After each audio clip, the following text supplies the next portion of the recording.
Daily Big Cat is a behind-the-scenes look at big cat rescue in Tampa, Florida. I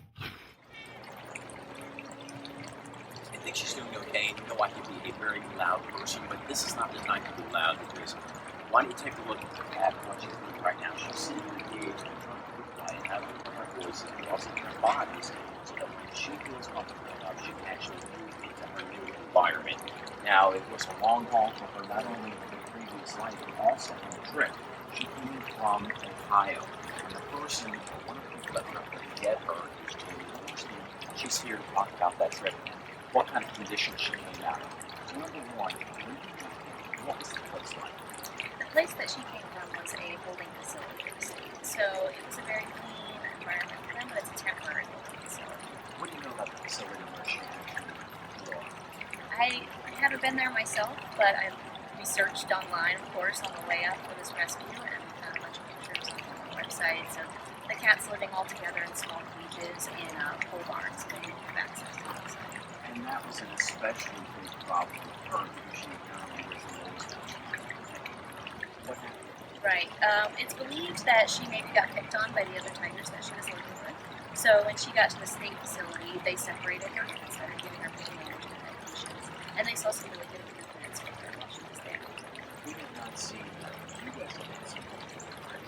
So when she came out of the travel, she came on down and over here, how much have you seen her stand? Or is it too early to indicate that might be a problem? Well, she was sedated so that we could get her in the transport because they didn't think that she could step up in there. We have video surveillance in the cab of the truck, so we kept an eye on her the whole 15-hour drive. And we never saw her stand up. She would sit up, but not quite stand up. So we're kind of waiting to see her stand up so we can get an idea of how bad it is. She also may be just sore from laying the transport for that long of a trip. This is not the first time we've done this. I suppose you've got other cats. Have the other ones stood up? Usually when they get here, they're ready to get out of that cage. So this is quite unusual to have one still in the transport. So it does indicate to us that she's probably got something going on with that. Just ever so quickly a little bit about your background. You actually lived in this place since you were 12 years old in an incredible environment. And you were married to a veterinarian who's done so much time. You've helped in this town. And he takes a look at her. What's he going to do?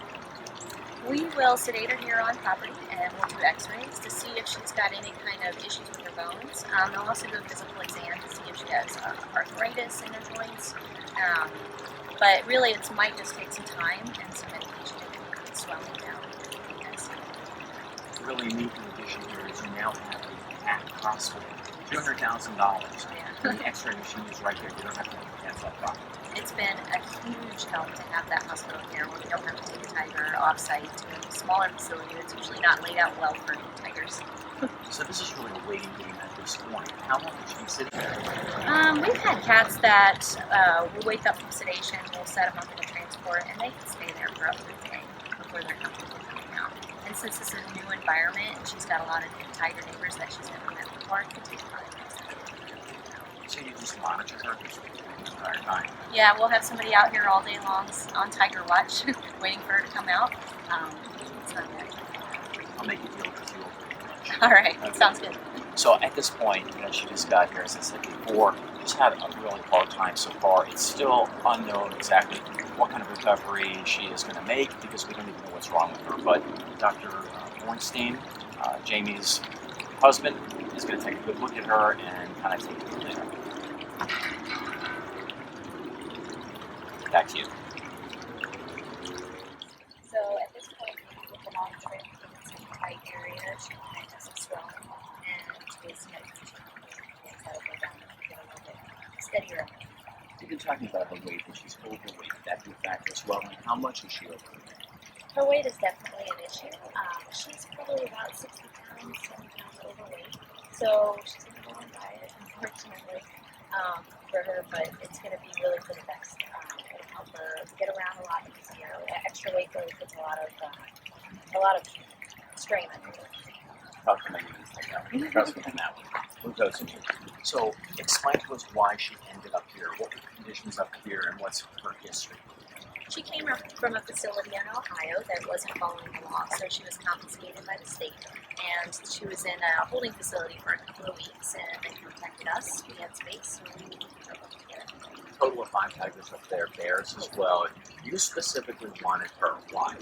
We have an incredible hospital right here on site, so we have a really good advantage for taking care of the cats that need more medical care. So we decided to take her since she had the medical issues because we know that we can probably provide her the best care possible.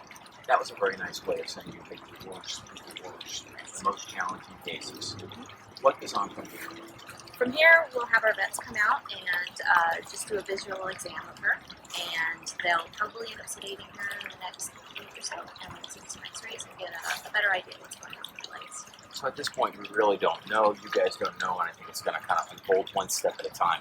So we're going to stay on top of the situation. The good news is she went from very poor conditions into the hands of the state, and now here to Big Cat Rescue. You know, it's one of the premier places in the country to take care of issues like this.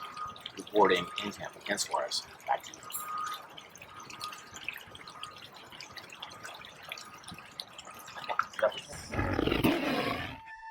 Please subscribe and share Big Cat Rescue's videos to help save big cats.